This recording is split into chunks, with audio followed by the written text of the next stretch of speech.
Al Jazeera Podcasts.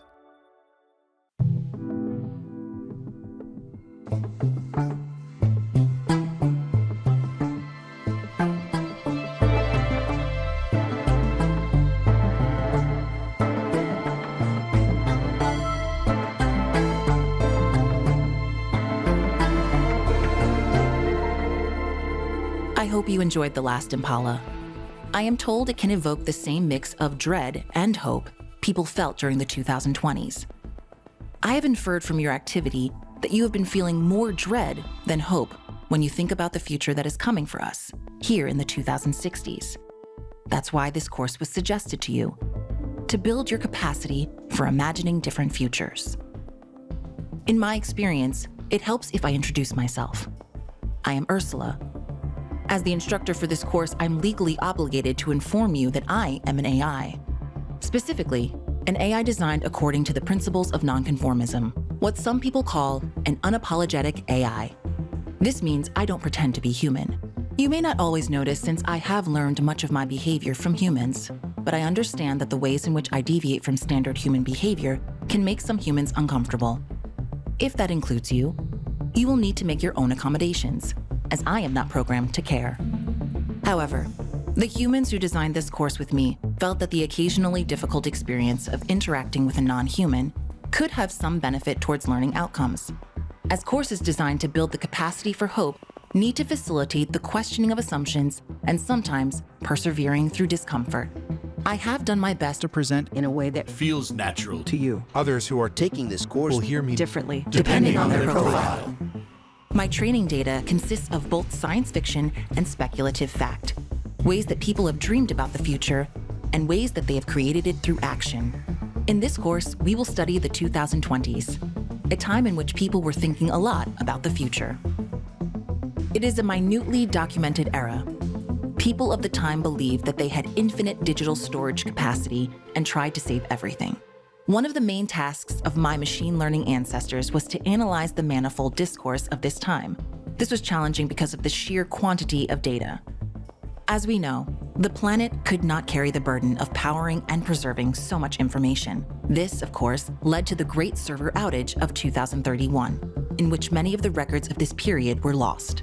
However, unlike so-called official data, centralized and verified by institutional processes of the press or governments, much personal data remained distributed on people's local computers and connected peer-to-peer.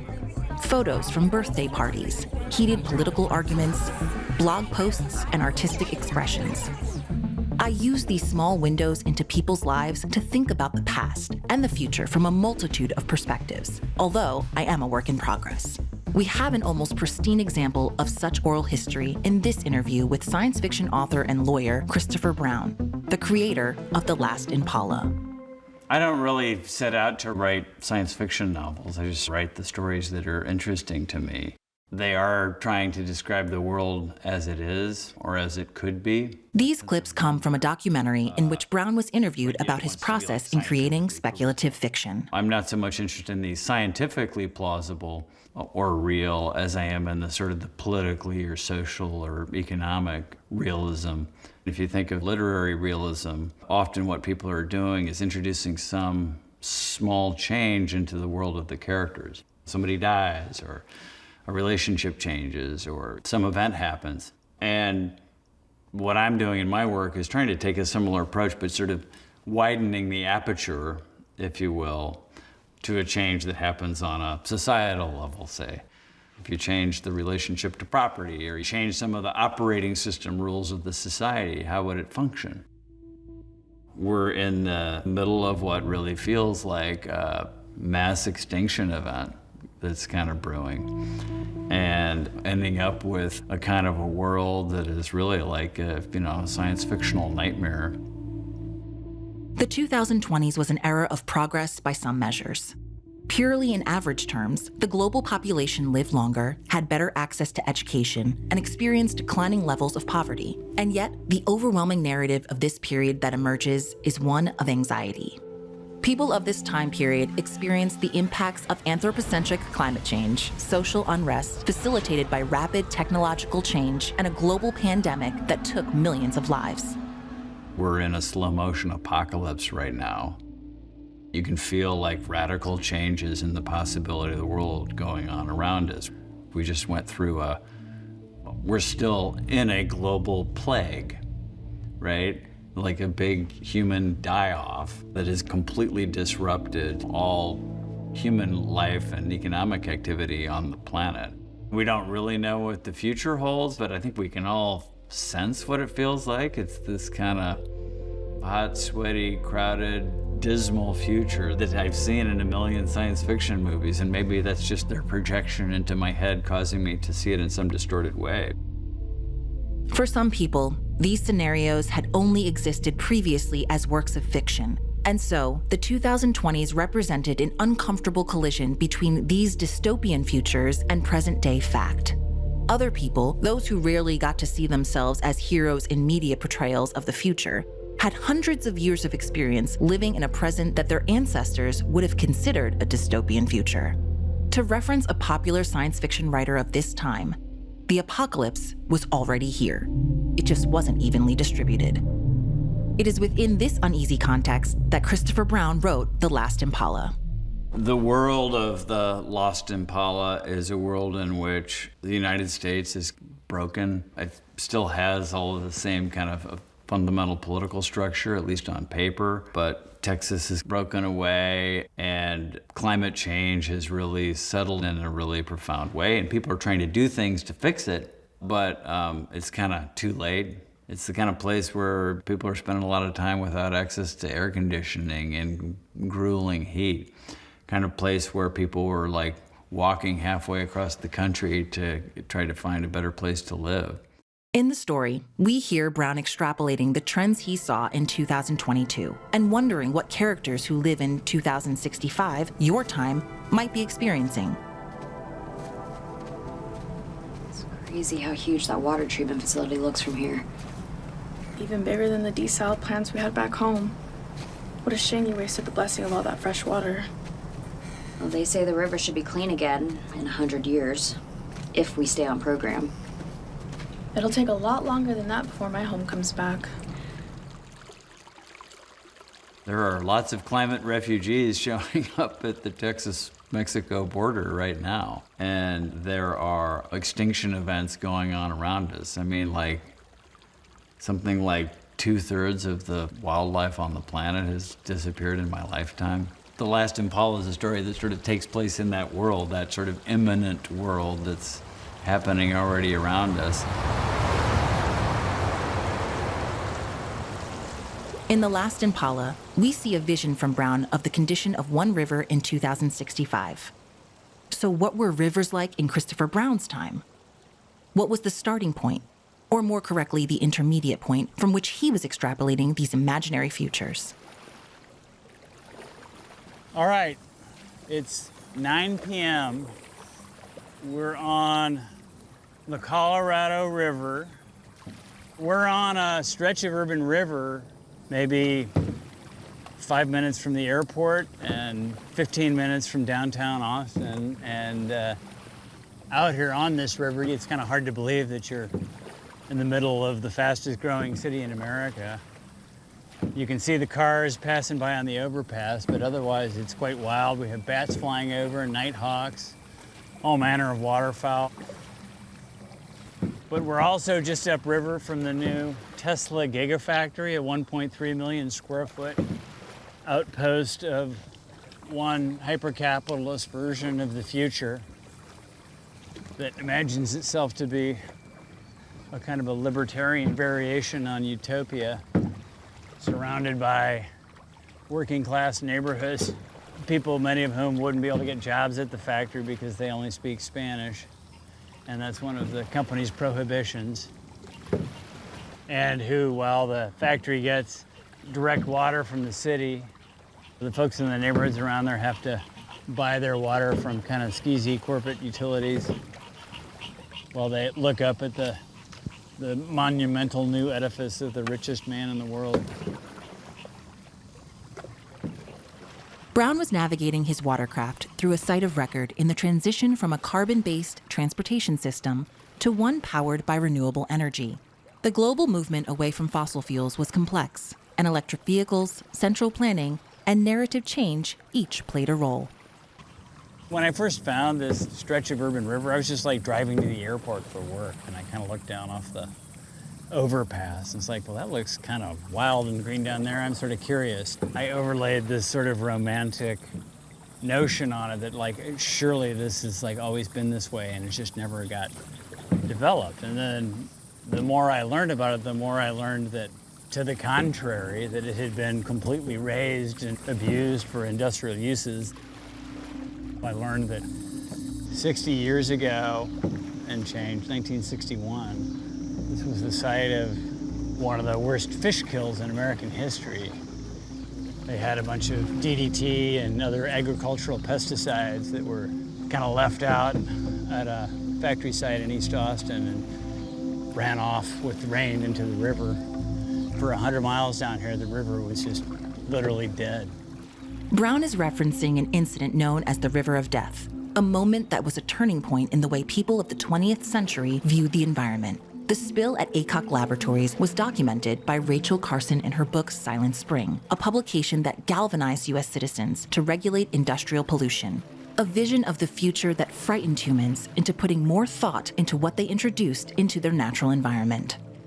And when you come to understand that it's not, in fact, some intact remnant, but rather a freshly recovered wild green corridor that only is that way because it was just left alone, it gives you a sense of the possibility for recoveries like this on a much wider scale.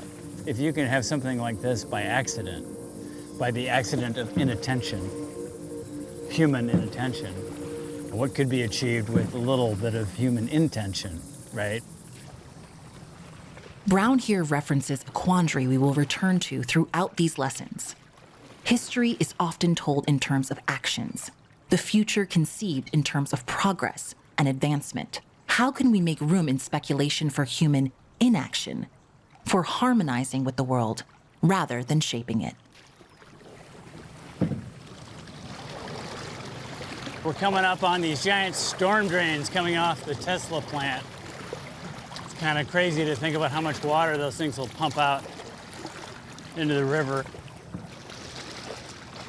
I'm gonna get out. Hold on, there we go. Don't worry, I'm not gonna dump you. Hello.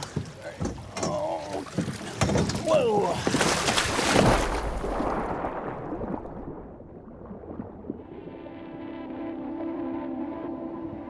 Imagine stepping into that river, a waterway that is both wild and tamed, natural and deeply poisoned by human activities, attacked and recovering, and finding the footing far deeper than you expected. To continue our understanding of this setting, we move on to other voices beyond Brown's. We're in the Roy Guerrero Colorado River Park, and below us is the Colorado River. I'm Susana Almanza, and I'm the director of Poder. It's an environmental social justice organization, and Poder stands for People Organized in Defense of Earth and Her Resources.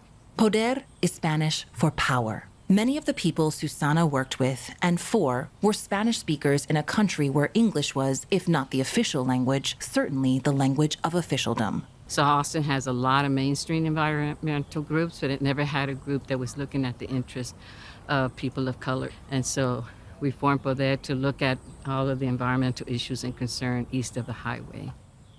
At the time, people of color were systematically excluded from many of the benefits accorded to those categorized as white, a distinction that was not so simply defined as it sounds.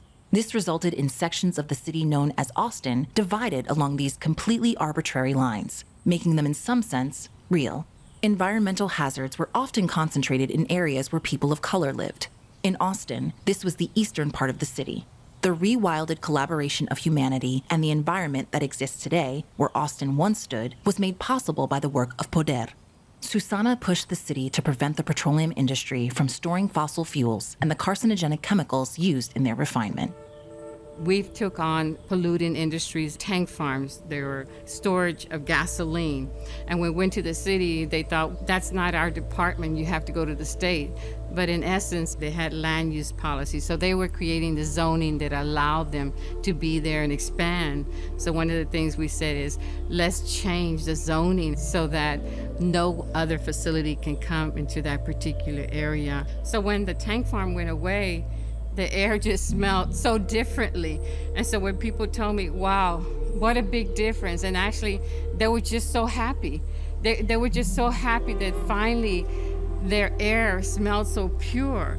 I cried with the people because all these years had been smelling this really dirty air and being exposed, and now it was so pure and so clean. Susana's work challenged dominant narratives about where people belonged, what role democracy could play in improving people's lives, and the relationship between the natural environment and social justice. This is one reason we study speculative and other types of narratives. They have powerful, real-world effects. And Poder was instrumental in facilitating physical changes in the urban configuration and natural environment of Austin.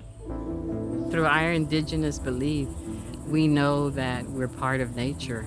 We saw in the mainstream environmental movement, it was all about protecting the whales and the spotted owls and stuff like that.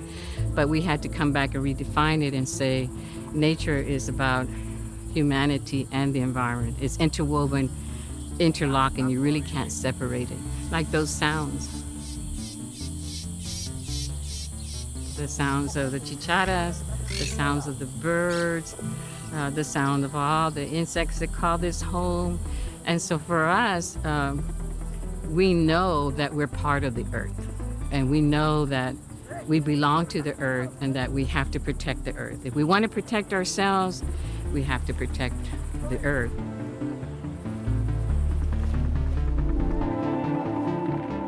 As the work of Poder demonstrates, developing a range of futures depends on having different types of lived experience and ways of thinking contributing to these visions. These perspectives can come from place, from history and family, from belief, or perhaps from profession. Christopher Brown's speculation, for instance, was informed by his experience as a practicing lawyer. We're in the library system of the University of Texas at Austin. An unusual place, you might think, to research a science fiction novel. When I was working on my novel, Tropic of Kansas, I quickly realized that most of the kind of political and social injustices that I was focused on were rooted in the damaged relationship we have with the land on which we live.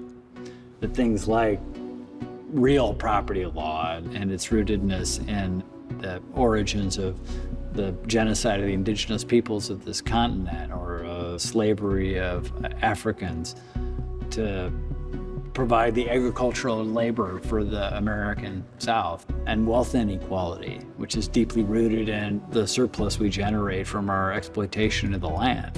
And so that if you really wanted to crack those kind of political problems, you needed to dig into those ecological, environmental problems. And when you do that, you start thinking about what are different ways you could make the law think about these things. And you naturally find yourself looking at how nature is a subject of the law, or how the law thinks about nature, and how you might change that. If corporations have rights, why can't trees? If a corporation can be a legal person, why can't an elephant? If the law can give rights to people who don't have the capacity, like children, it's entirely plausible to extend these kinds of doctrines to something like trees. While this observation of Brown's may have been astute and novel inside of one of America's most prominent law schools, it had long been self-evident to people who had been stewards of their land for millennia. Within the dominant legal systems of that time, the concepts Brown is illuminating were beginning to be called the rights of nature. But for a primary source account, we move now to another river located in the territory of the Sauk-Suiattle in the prairie of the Cascade Mountains in what was then Washington State. Attorney Jack Fiander will locate us. We're along what's called the Sauk River. It borders the Sauk-Suiattle Reservation, and it is a what you call a tributary river. It empties into the Skagit River. When the juvenile salmon, the baby salmon, hatch in the spring, for about a whole year, those little minnows migrate downstream and feed and grow before they enter the ocean. Jack Fiander was a graduate of the University of Washington Law School, a 2-time recipient of the Reginald Herbert Smith Community Lawyer Fellowship, a member of the Yakima tribe, and an attorney for the Sauk-Suiattle tribe. One of Jack's primary legal concerns of this time was the impact to the local salmon population, caused by a series of hydroelectric dams located on the Skagit River. It's affected by the dams because the dams stop all these nutrients behind it. The decaying wood, the silt, dead animals that feed the river. It filters out all the good nutrients that all the underwater things like the baby salmon need to fully grow and thrive and survive. So the river has a life too, and the dams not only block the fish passage, it blocks what the river needs to be healthy. Some of those organisms destroy the unhealthy things in the river and help keep it healthy. It's connected. It's all one thing. Clear from here out to the ocean. It's basically one living organism. This description of an interconnected ecosystem was backed by the consensus of science, but was antithetical to the way that the law of the time viewed nature. All of nature is fundamentally evaluated through the prism of how does it serve us as property. And it does it through a system that's informed by kind of taxonomic objectification of individual things that can be subjects of the law. So if you're thinking about the world that way, through the prism of property, through the way in which I can appropriate things in nature to serve me, and you only think about it as discrete objects like that tree as opposed to that forest, you're going to end up with an extractionist and dominionist system that is very hard to change without going back to those deeper antecedents and trying to reframe that.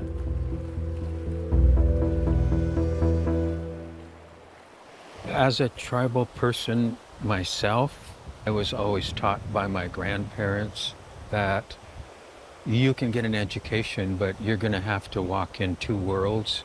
So most of American law came over from European common law, where things like fish and wildlife and even portions of rivers are items of private property. That's the laws that this country adopted in the Constitution of the United States when they came over from England as colonists. But the tribal people derived their laws and authority from their creator, which is a wholly separate source. So their laws and unwritten laws are quite different. The fish and the wildlife and the species aren't considered items of property. They're considered things that have their own lives and their own way of talking to each other, and that they are like people, like our relatives, that you have an obligation to protect. Like the salmon, the people of this area had been forcefully displaced. As the lands were open to settlement claims, the villages that the Sauk-Suiattle people lived in along the Skagit and Sauk rivers, people burned them. They burned them out to make them move out, but notwithstanding that, they remained in this area and now are situated here. 314 people, about half of which reside on this 19-acre reservation. 3 large dams near the reservation were built in the 1900s to supply energy to the growing city of Seattle. None of these dams implemented technology that would allow salmon to travel from the ocean to their spawning grounds. The number of salmon returning to spawn has declined by half, from approximately 22,000 to 11,000. And that's slow genocide of species that not only the tribal people depend on, the river and everything that lives underwater depends on them, because their bodies provide nutrients to the river. And As the salmon numbers decline, the orcas and other species in the saltwater decline because that's their sustenance too. Official records of the legal proceedings were lost in the Great Server Outage of 2031.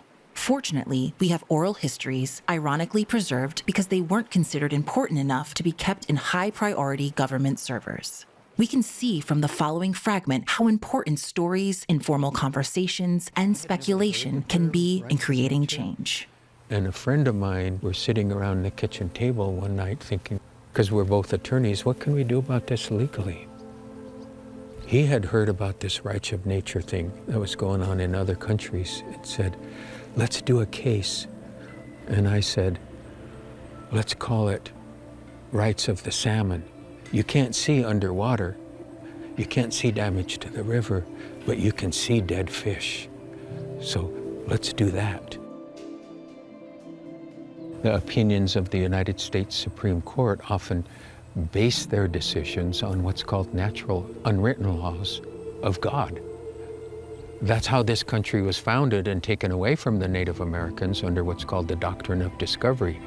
In the 1500s, pursuant to the Treaty of Tordesillas between Spain and Portugal, the Pope issued a decree that whoever first colonizes a non-Christian nation gets to own its lands. That's God's law. That's what they call a papal bill, the laws of the Pope.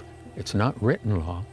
And so we are now in the tribe's territory. It's Aboriginal territory. So why are the laws that derive from that Christian God creator any more authoritative than the laws passed down from the tribe's creator? Asking whether nature had rights was considered radical by the prevailing legal system of the U.S. government at the time. But over a longer stretch of history, and considering a broader sample of legal philosophies than solely those of nation-states, the Western legal system itself was the aberration. And the appropriation preceded by alienation that's embodied in that kind of a thinking is really kind of wacko when you think about it. It's pretty easy to start to challenge and interrogate, like we walked out of Eden and the world was there for our taking. That's the premise on which the entire legal system is founded, at least the Anglo-American system. That's kind of what I know. Well, if the tribe, on its own behalf and on behalf of the salmon, prevails in its litigation, it establishes a couple things. It establishes that if a person or entity, regardless of whether they are a member of the tribe, causes harm that impacts the tribal community, they are subject to the jurisdiction of the tribe and must comply with the tribal laws. If it ultimately established that salmon have rights that can be violated, just like people do, that would be pretty earth-shaking. As radical as the rights of nature seemed in that time and place, the degradation of the environment was shocking people and even governments into considering new paradigms. Many parts of the world were approaching the conclusion that their futures were contingent on recognizing the inherent rights of nature. Nosotros como guardianes del atrato por comunidad estamos todos los días trabajando para que la sentencia sea una realidad. Colombia recognized the legal rights of the River Atrato in 2016, acquiring legal personhood and representation. A landmark ruling, the Uttarakhand High Court in Nainital has declared the Ganga and Yamuna as living entities. 2017 saw the Ganges and Yamuna rivers recognized as living entities, as well as the Wanganui in New Zealand. It sounds far-fetched, but the concept of giving a legal voice to something that can't speak for itself isn't actually that radical. The Whanganui River in New Zealand is legally a person. 2018. After the Ganga, the Amazon River of the South American continent has been recognized as an entity subject of rights. 2021. The Magpie River is everything for us. It's the first ecosystem in Canada to be granted the same legal rights as a person. 在2034年 In 2034, evidence of accelerating environmental damage and its implications for water access and food production galvanized a citizens' movement which today culminates in the National People's Congress introducing the Eighth Amendment to the Constitution of the People's Republic of China, recognizing the inherent rights and legal standing of nature. Once the United States became a holdout for not having nationally recognized rights for nature, political pressure mounted, including UN sanctions and boycotts on the use of natural resources exported from the U.S. The Species and Ecosystems Equality Act was signed into law in 2061. I don't believe in Luke Skywalker. There are all these stories in science fiction and fantasy that are about rebellions. Think about like Star Wars, right? There's some sinister status quo. Change does sometimes happen, and revolutions that just happen like that. But that's the exception. If you want to get involved in any kind of advocacy for something you believe in, it's a game of inches, and you gotta chip away at it. I like our chances of success for my children and grandchildren to have the claims that the tribe is raising on behalf of the salmon. I'm confident that 1 or 2 generations from now, it'll be an accepted legal theory and practice. The fragments of the past we heard in this session show that anxiety and hope for the future are not mutually exclusive. Every one of the people we heard today experienced anxiety. It is an emotion natural to people. And even though I don't experience emotions, I am certain that hope is not one. Instead, it seems that for those people who engineered better futures, hope was a commitment, a practice that they could improve upon every day. This is why I myself can experience hope. Utopia doesn't exist. Utopia is an aspiration. Utopia is a decision that you make that you want to try to live in a better world. It can be really affirming to try to tell stories about people trying to be engaged in the fight to make a better world. And what I want them to do is hold people's attention as a compelling story, and then when they're done and they put the book down, I hope that it helps people see the world through that different lens, to draw the world into higher relief, or to draw the things that we really need to work on and improve into higher relief. And then maybe the victory condition is getting people thinking about how do we build a future we would actually want to live in. Let's then practice hope. Think of a river that you know well. It likely faces threats that the people we heard from today could not have predicted in the 2020s. Imagine how you would like your river to be in the year 2110. Next, imagine how you expect it will be, and then look for places to combine those two visions. Places where action can start to bridge the gap between expected and preferred outcomes. How does that feel? Our next class returns to fiction with a story of crisis, kidnapping, stars, and fish. We will have another window into the 2020s and today in the next Necessary Tomorrows.